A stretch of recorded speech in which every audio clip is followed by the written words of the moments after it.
that we may be made worthy of the promises of Christ.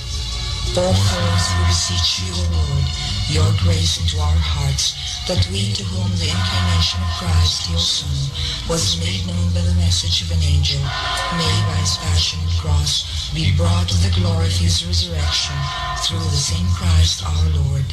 Amen.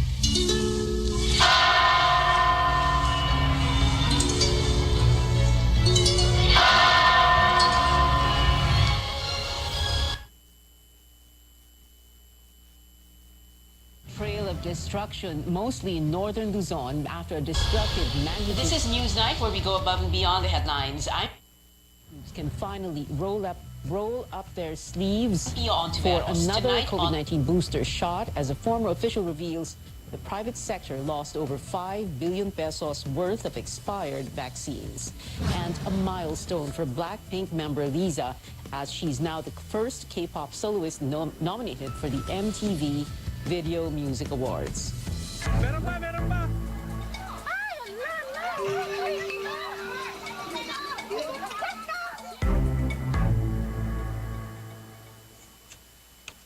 We begin with a powerful earthquake rocking Abra province and other parts of northern Luzon this morning. The tremor, initially recorded at magnitude 7.3, hitting Lagangilang town before 9 a.m. PHIVOLCS later downgraded the quake to a still destructive magnitude 7, with Tayum town as the epicenter. It was so strong that it caused panic and sent people fleeing to safety in open areas. The tremor was also felt here in Metro Manila and even in Laguna. The quake damaged houses, buildings, roads, and triggered landslides. So far, authorities have reported over 200 aftershocks. National disaster response officials report 4 people were killed. The number is still for verification. Dozens others were injured. Authorities are assessing the damage. A number of roads are close to dozens others were injured. Authorities are assessing the damage. A number of roads are closed to vehicles, like Tenon Road in Benguet, while only one lane of Marcos Highway is passable. Benguet, Vizcaya, and Baguio, Bua, Itogon roads are also closed to traffic. In this report from Caroline Bonkin, people recall the moment the earthquake hit. CJ Garcia's family and neighbors ran outside their houses when they felt the ground shaking on Wednesday morning. Cracks appeared on the road near their house. Lumayanig po yung bubong. Ay yung nakaupo na kami, halos tumatalon-talon kami. They felt back-to-back aftershocks. They had to stay in the rice field where it's safer. CJ says this is the strongest earthquake he has ever experienced. Na lang siguro 20 aftershocks. May malakas, may na naman. Yan ang nakakatakot talaga. Dito muna kami nananatili kasi sabi nila, meron pa, hindi pa rin natigil po eh. Ay, nag-iiyakan pa rin yung mga dito. Ibang residente kasi nakakatakot. Hindi mo sa bukid, talagang nag-crack yung lupa. PHIVOLCS recorded the epicenter of a magnitude 7 earthquake in Abra, near Bangued, where CJ lives. Another Bangued resident showed photos of fissures and how the earthquake shook a store. Other houses in Abra also collapsed. Disaster officer asked residents to stay in open ground. Bibigay ng mga relief goods kasi yun ang mga kailangan ng mga tao. Sa ngayon kasi yung mga bahay nila talagang nakakatakot yung mga iba na pasukin kasi marami talaga yung mga dadami. A construction worker died after getting hit by falling debris in La Trinidad, Benguet. There were also closed roads due to landslides in parts of the Cordillera region. The earthquake also damaged some structures along Calle Crisologo, a UNESCO World Heritage Site in Vigan City.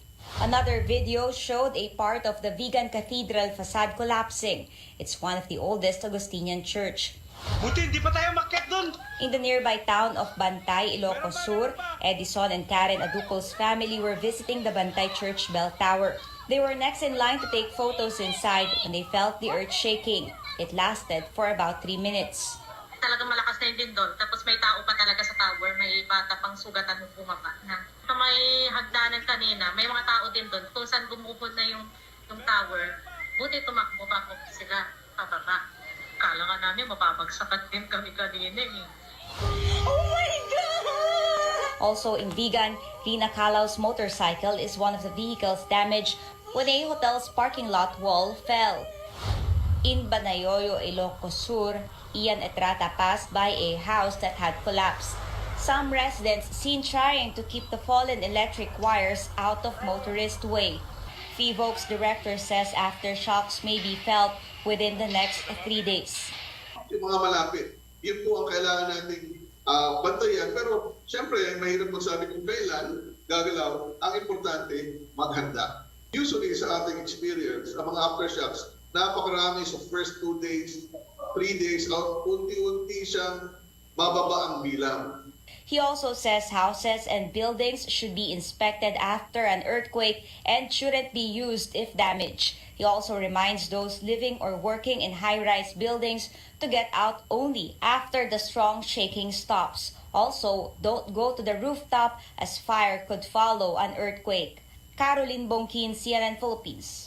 President Bongbong Marcos says he may be able to visit quake-hit areas tomorrow. Rex Sumito joins us live from Malacanang. Rex, what else did the president say? President Marcos believes there's no need to declare a state of national calamity for now. The president explains 3 regions must be affected to declare a state of national calamity.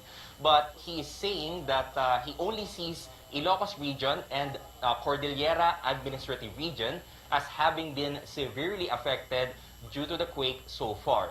The chief executive also says that damage on properties like houses and buildings based on their assessment of his teams on the ground. The President Marcos though says he's still considering placing the country under a state of calamity depending on the reports he will get from the ground in the coming days.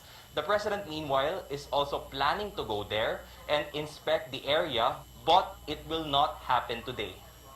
I am staying away from going to the affected areas for a very simple reason. It has been my experience as governor, it has been my experience in Yolanda, that when the national officers come to the affected areas, immediately na ginugulo lang namin yung trabaho ng mga lokal. Yung halimbawa, pupunta ako doon, maghahanap pa ako ng pulis para pag-secure. Kailangan ako i-meeting ng mga local officials, marami silang ginagawa. So I said, let them do their work. Let us wait for them to tell us what is going to be, what the true situation is. And maybe I can schedule a trip perhaps tomorrow as soon as possible. The chief executive is concerned about some challenges they're facing. One of them is the threat of bad weather in areas hit hard by the quake based on PAG-ASA's latest reports. He's worried rains might cause landslides. They're hoping this will not happen so local engineers can finally inspect houses. Officials would like to see if these houses are safe for people to return there. Some local governments have yet to allow residents to return to their homes, especially if these were damaged by the quake. FIVOCS is projecting aftershocks in the next 2 to 3 days, which will be dangerous for residents. Locals will have to stay at evacuation centers for the meantime, and the president assures there's enough food for them. President Marcos, meanwhile, is also concerned about the supply of water, power, and communications. They already requested emergency cell sites from telecommunication companies. When the chief executive was asked if there's enough budget for relief goods and repair of homes, he only answered, "We should be able to cover." In the end, the president says everything that can be done has been done and that they anticipated the needs of victims. President Marcos says they're continuously coordinating with local officials and sending rescue and relief teams on the ground, and that they will continue to report to the public on the information they're getting from their teams in these provinces. Back to you, Pia. Rex Remito there reporting from Malacanang. Intensity 6 or with shaking considered as very strong was reported in Vigan City in Ilocos Sur. We now go above and beyond the headlines with the mayor of Vigan, Bonito Singson. He joins us via phone call. Good evening, Mayor. Welcome to Newsnight. Good evening, Ma'am Pia. Yes. Sige po, Mayor, can you tell us what is happening right now there in your town? Well, relatively calm. We've done some assessments already, no? And we've coordinated with all our team leaders on the ground. So we have 39 barangays. We have alerted our coastal barangays for possible tsunamis. So we've done everything that could be done as to mimic the word of the President, no? And we're on high alert. The President is right. Hindi po ba, Mayor, no, na sabi na nga niya, kapag pupunta halimbawa national officials, siya halimbawa pupunta doon, edi syempre, kumbaga, madadivert yung attention, no, and yung energy ng mga tao, mga local officials, right? So it's best that he goes, like, if he can go, then he can go tomorrow or the day after. Yes, and what we can do, and what we've done, because in anticipation of the rainy season, typhoon season, last week, or more than a week ago, we inspected our readiness for relief goods operation, and our evacuation centers are full of relief goods ready for distribution. So I've given orders already to distribute wherever they may be needed now. There are no dead, Mayor Bonito, dyan po sa Vigan, pero meron po kayong mga injured. There were initially minor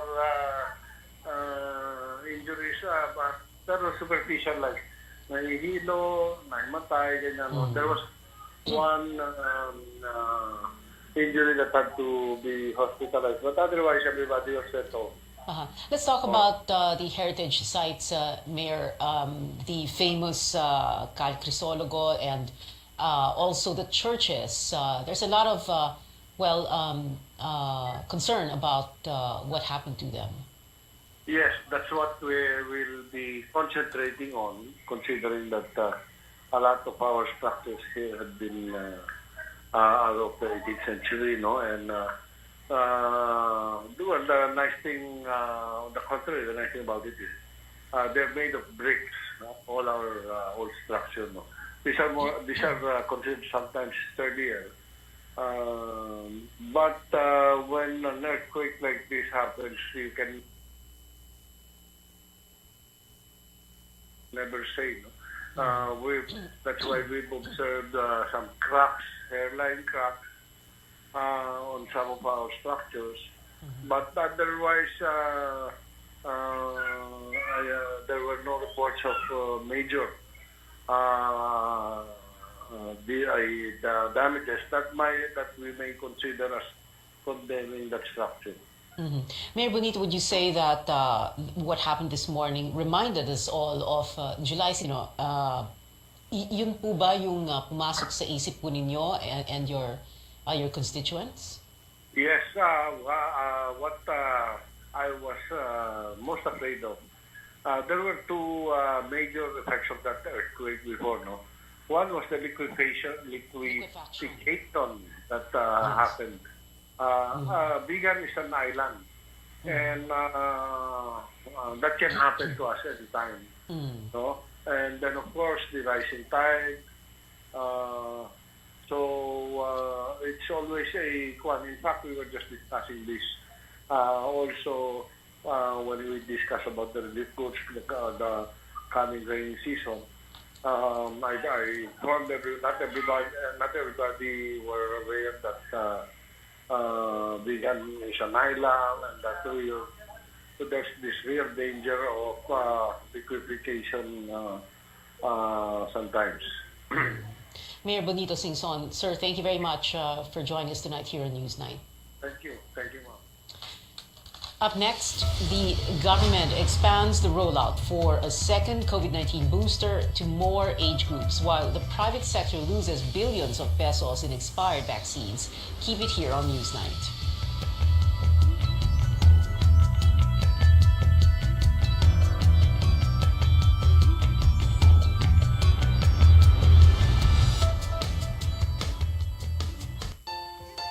Fried chicken.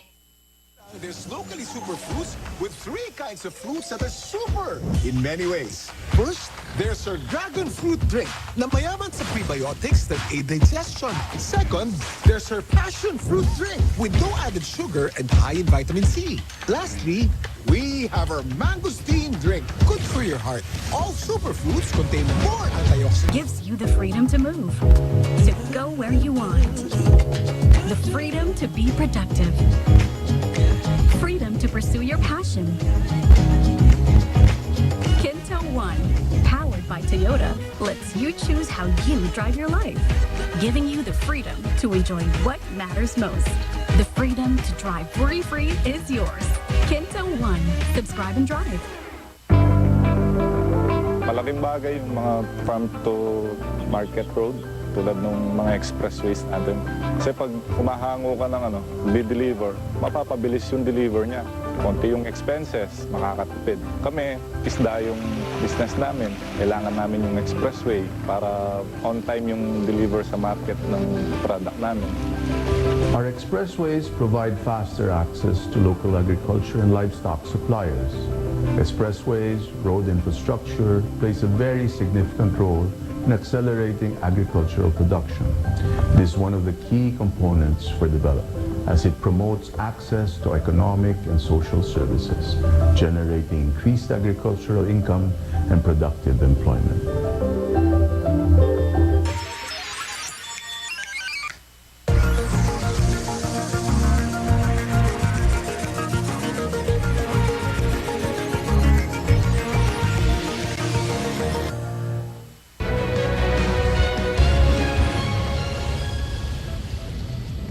Again, our top story, a destructive earthquake rocking Abra province in the Cordillera region and other parts of northern Luzon, the magnitude 7.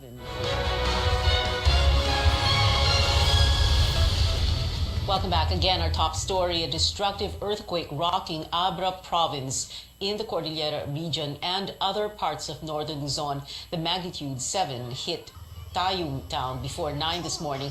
It was so strong it caused panic and sent people fleeing to safety. The quake damaged houses, buildings, roads, and triggered landslides. National Disaster Response officials report 4 people were killed. The number is still up for verification. Social Welfare Secretary Erwin Tulfo arrived in Abra this morning to check the situation on the ground. Tulfo says an initial 10 million peso cash aid will be released for distribution to affected residents, while delivery of food for evacuees is ongoing. Centers looking to strengthen disaster resilience and response efforts following the earthquake. Senator J.B. Ejercito says he will again file a bill to create the Department of Disaster Management. Ejercito previously pushed to turn the National Disaster Risk Reduction and Management Council, or the NDRRMC, into an entire department dedicated to disaster preparedness and response. But for Senator Amy Marcos, it would be better, she says, to have a separate body under the Office of the President instead. She acknowledges that the NDRRM equipment acquisition,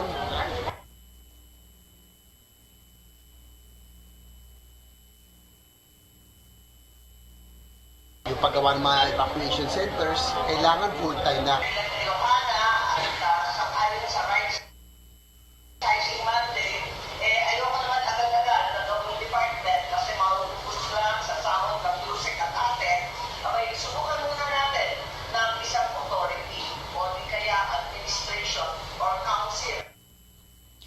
For Senator Robin Padilla, the government should equip regions for disaster response.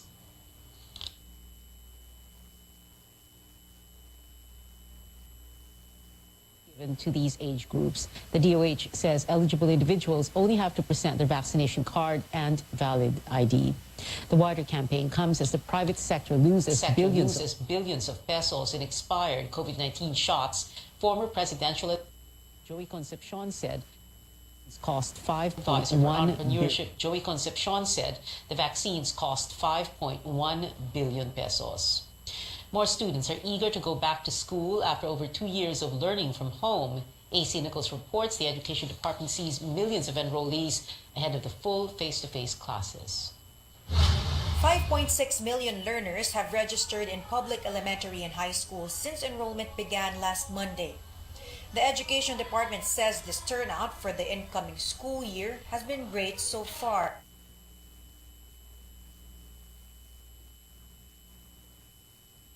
In last year, on the first day of enrollment, nakapagtala po 2,000 enrollees. DepEd officials are reaching out to various agencies and local government units to ensure the safe opening of classes in less than 3 weeks. The planned implementation of full capacity in-person classes is still a go. However, the DepEd says they are considering particular reasons why certain schools may be allowed to set up. One cause of concern is the lack of space or classrooms. Schools with a high number of students have bigger class sizes, which would make it difficult to carry out physical distancing. Sa ngayon din po, we are identifying yung mga high gaps na schools. So yung mga kailangan talagang to verify dun sa specific schools that will be allowed to do blended learning. The DepEd says it is looking into hiring more non-teaching personnel to ease the teachers' workload. Public school teachers have been demanding a pay hike, though DepEd says granting them additional benefits is more doable. In his first State of the Nation address, President Bongbong Marcos urged lawmakers to reinstate mandatory ROTC in senior high school. DepEd says it may take a while before this can be carried out. The Vice President Secretary feels that we will need to sit down first with, of course, Congress, because this will have to be enacted by law, and also with SHED to discuss the details of that. Various student groups have opposed the proposal, saying this will only be an added burden amid an education crisis. DepEd, however, believes ROTC is necessary to instill nationalism among young Filipinos. AC Nichols, CNN Philippines. The Chinese ambassador to the Philippines is all praises for President Marcos's first SONA, especially, the ambassador says, the president's foreign policy pronouncements. China is now looking at 4 possible key areas of cooperation with the Philippines. Tristan Odalo reports. Without going into details, Chinese Ambassador Wang Zhilian sees no problem on the administration's chosen path on foreign policy, as stated in the just concluded State of the Nation address of President Bongbong Marcos. The Chinese official lauds the president's take on foreign policy and sees opportunity to strengthen ties between the two countries. President Marcos says the country will continue the friend-to-all, enemy-to-none strategy while remaining firm that he will not abandon an inch of Philippine territory to any foreign power. You know, I'm very impressed when the President Bongbong Marcos talk about independence. President Bongbong Marcos talk about independent foreign policy,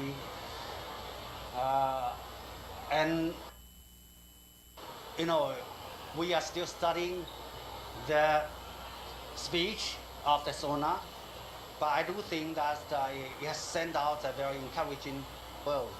We hoped. These areas are agriculture, infrastructure, energy, and cultural. You know, the policies of the Beijing previously said that it is ready to open its doors to make additional investments in the country. In terms of infrastructure, 17 projects have been completed under the Build, make additional investments in the country. In terms of infrastructure, 17 projects have been completed under the Build program of the Duterte administration, and 20 big projects are in the works. The Chinese government says they wish to resume talks in major railway projects and joint and oil gas discussions which were terminated during the previous administration. China also commits to support the Philippines in its transition towards clean and renewable energy. Leading players Last year, the exports of electric vehicle of China accounts for more than half of the world. We are one of the leading players in terms of clean energy. So we are ready to work with this country, to share our technology, share our expertise with this country. No date yet on the possible state visit of President Marcos to China, but an invitation has been made by Chinese President Xi Jinping through the visits of key Beijing officials in Manila. Tristan Udalo, CNN Philippines. In other news, the remains of the victims who were gunned down during the Ateneo shooting Sunday will be brought to their respective hometowns for burial. One of the casualties includes a security guard, Genevieve Bandiala, whose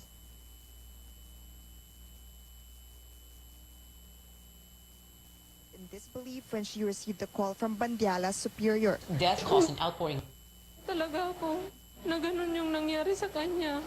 Belief when she received a call Kaya from Bandiala's napakasakit po superior. para sa akin, sa pamilya niya. Hindi po namin matanggap hanggang ngayon na ganun yung nangyari. Mascardo said they plan to take the remains of Bandiala to his hometown in Misamis. Victor Capistrano will be brought home to Lamitan, Basilan next week. The shooting took place just before the graduation ceremony of the Ateneo Law School at the university's campus in Katipunan, Quezon City. Furigay's daughter Hannah, who was one of the graduates, was also shot. According to her father, Mayor Oric Furigay, Hannah was supposed to receive honors in the ceremony, the culmination of her hard work. The mayor says Hannah is now in stable condition but still needs medical attention. Worried kami ng konti dahil she's out of danger already, but mayroon pang isang surgery gagawin sa kanya. In the meantime, the university has extended its support to Bandiala's family through a donation drive. Mascardo says the family is grateful to the community Bandiala has selflessly served. Taos-puso po akong nagpapasalamat sa kanila dahil nandyan po sila para sa amin, sumusuporta. Buong puso ko pong tinatanggap yun. Responding to supporters of Dr. Chow Chow Yumol, the identified gunman, Mayor Furigay says he respects. Responding to supporters of Dr. Chow Chow Yumol, the identified gunman, Mayor Furigay says he respects their sentiments and that the family will just let the legal system take its course. Christy Matulak, CNN Philippines. Newsnight will be back with more stories. Drag Race fans, start your engines. The 12 queens competing in the Philippine series have been revealed. And for the first time, a K-pop solo act is nominated for an MTV Video Music Award. Stay tuned to CNN Philippines.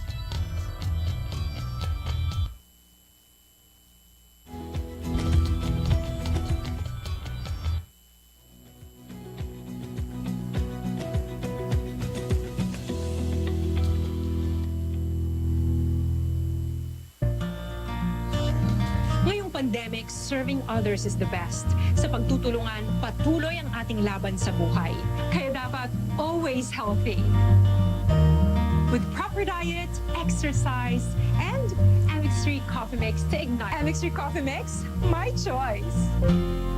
Baby, I'm home! Happiest ako kapag listo at ganado siyang kumain. Happy and healthy siya sa Nutri-Chunks. Recommended by my vet. Nutri-Chunks is the only one with active boost and prebiotics na pampalisto. Made with real meat and fortified pa with essential nutrients that help keep him strong, healthy, and happy. Listo ganado sa Nutri-Chunks.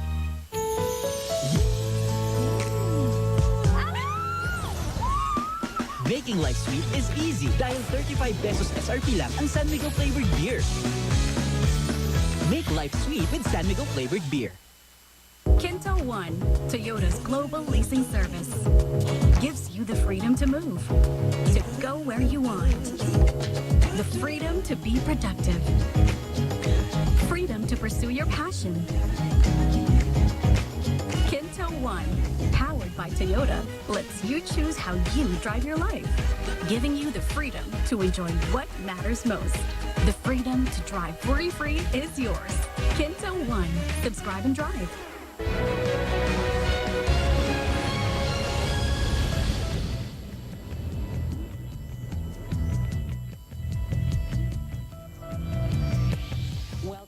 in entertainment, congratulations to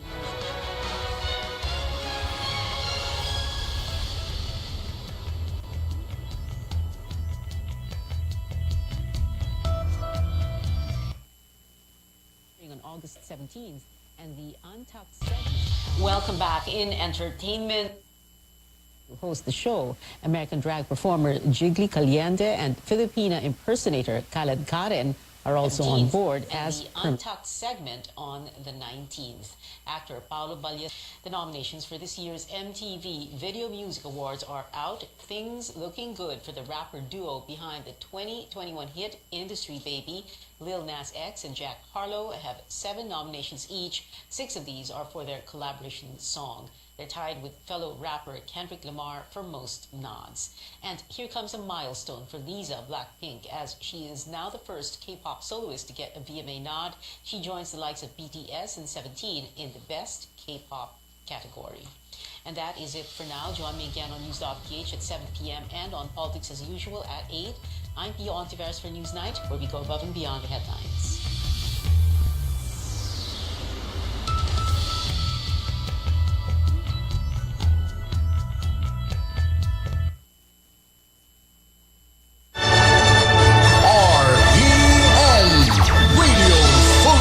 Network, DXTD, Dipolo, Radio Ronda.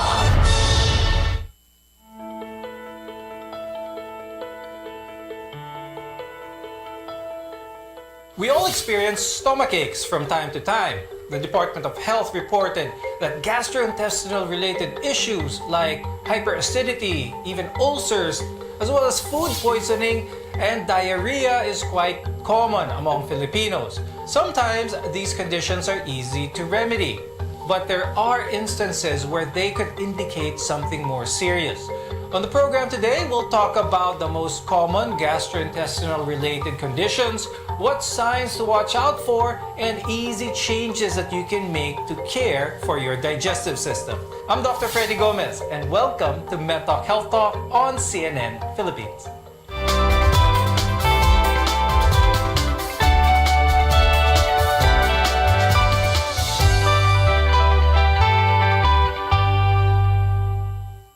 Our guests are here today to tell us more about the complexity of our gastrointestinal system.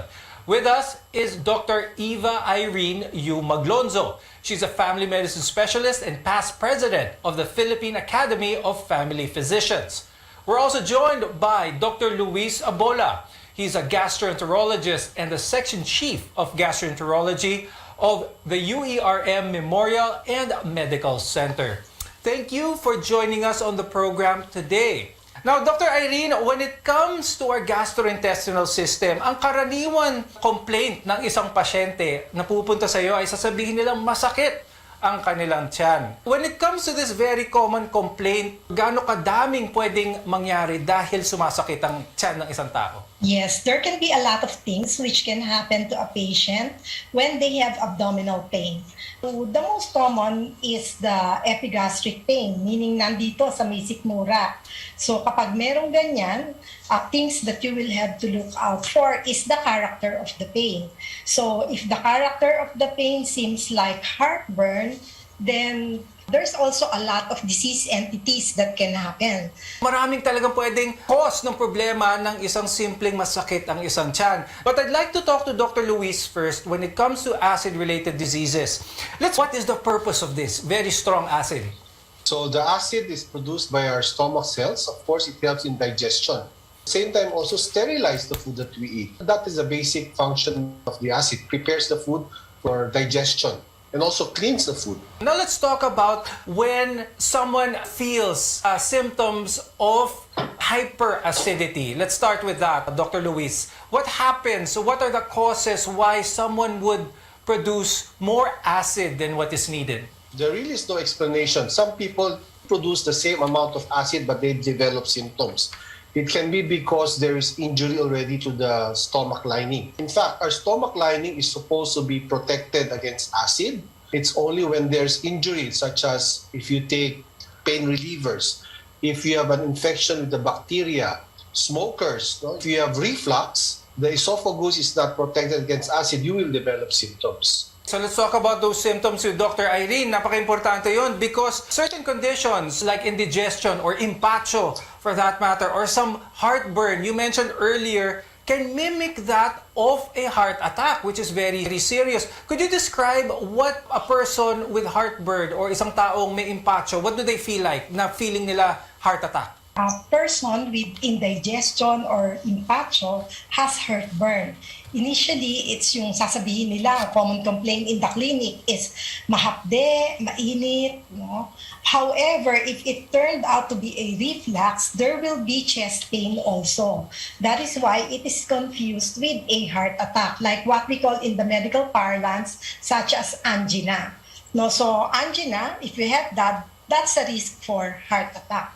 And as a reminder to our viewers, in case you do feel any of these symptoms of chest pain or that of a burning sensation on your chest and think you have a heart attack, it is best to go to the emergency room right away and not think about it might anything less than that. Now, Dr. Luis, let's talk about kapag naging mas chronic or mas tumatagal and nagkaroon na ito ng reflux disease. Could you talk a little bit more about that? What are some of the symptoms that a patient with gastroesophageal reflux disease might experience? As mentioned, heartburn is the primary symptom. Heart people may even experience extra GI manifestations such as chronic cough.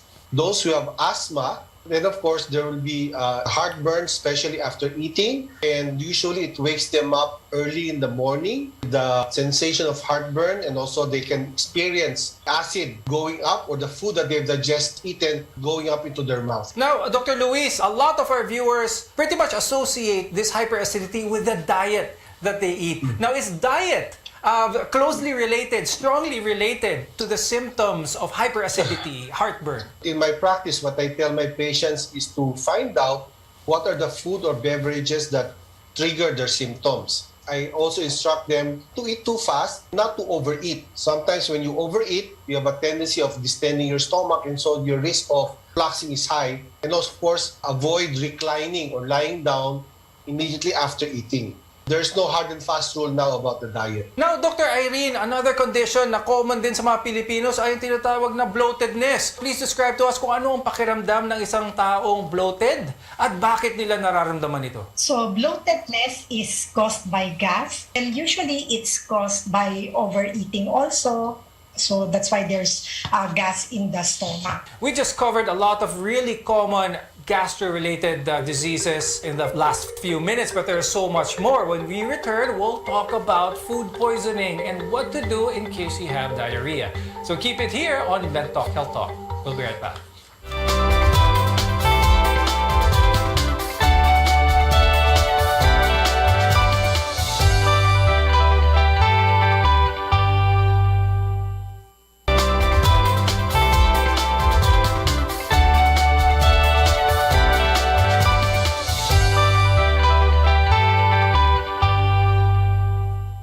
Earlier, we discussed hyperacidity, acid reflux, as well as being bloated. But now let's discuss another gastrointestinal condition related to those we mentioned earlier, and that is ulcers. Now, there are many types of ulcers, not just one. So it's best to be able to talk about that with the experts in order to pinpoint the symptoms for you to get proper treatment. Now, Dr. Luis, let's talk about ulcers. A lot of people associate ulcers with that of prolonged hyperacidity. Is that the only reason why someone may have an ulcer? Ulcers, the most common cause of ulcers is still infection with Helicobacter pylori for the development of ulcers. Earlier, we talked about how extensive the gastrointestinal system encompasses. Does it matter? Does it feel any different? Depende kung nasaan located ang ulcer. In general, it's very difficult to differentiate where the ulcers are based on the symptoms. But the classical duodenal ulcer or the ulcer in the duodenum is pain just before eating, and which is relieved by eating, but then the pain recurs several hours after eating. And also it wakes the patients up around 4 to 5 in the morning, early morning, because of severe pain. For gastric ulcers, patients will experience, they can be asymptomatic, that means there's no symptoms, but they can also have symptoms that are precipitated by eating or aggravated by eating. Now, Dr. Irene, I'd like to talk to you about some of the treatment options when it comes to hyperacidity, ulcers, maraming different na gamot. Merong mga PPIs, proton pump inhibitors, meron mga antacids. What are some of the more common ones used? And what is the goal?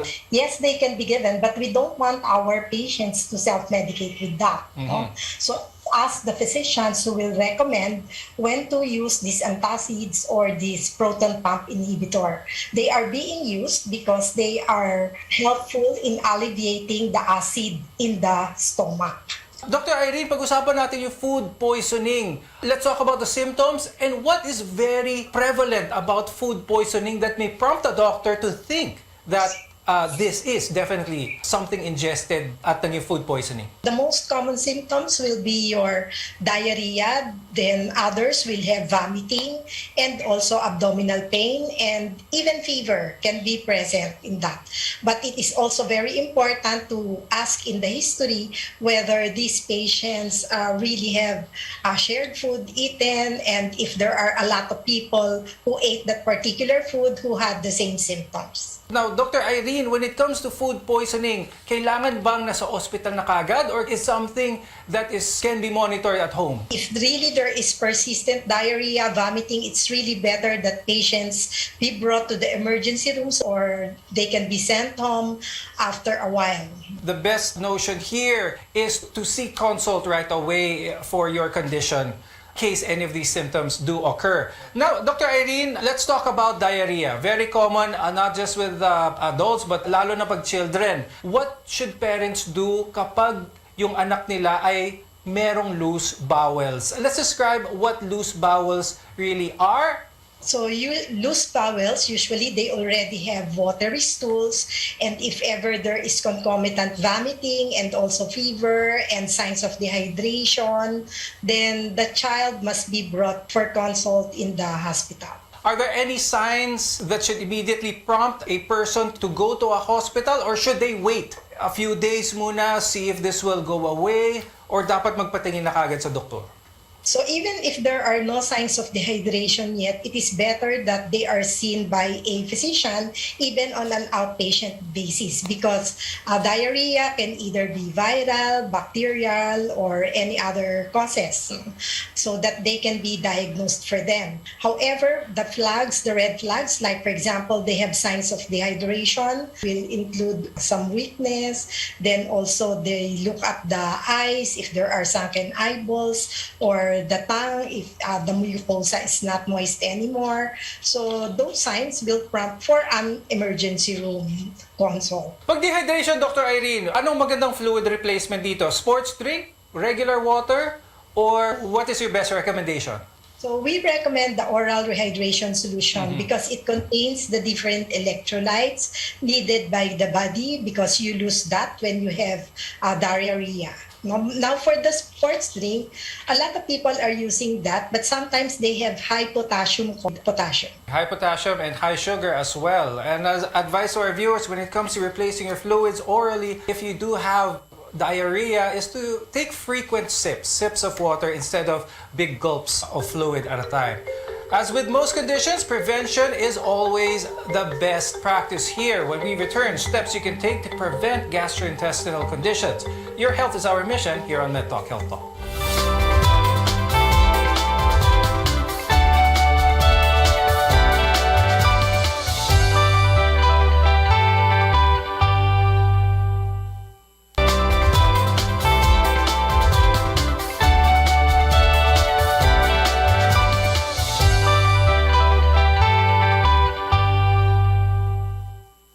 Dr. Freddy Gomez, and welcome back to MedTalk Health Talk. Now, there are many reasons you might be dealing with a gastrointestinal related condition.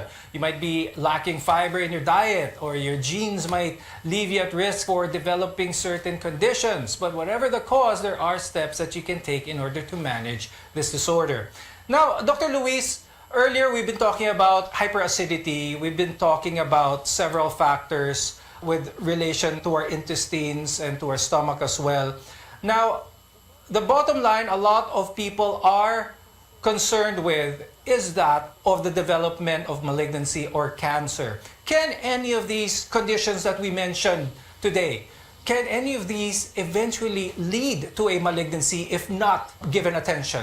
Patients with gastric ulcers particularly, we have to watch out because gastric ulcer can even, in fact, be an early manifestation of a gastric cancer.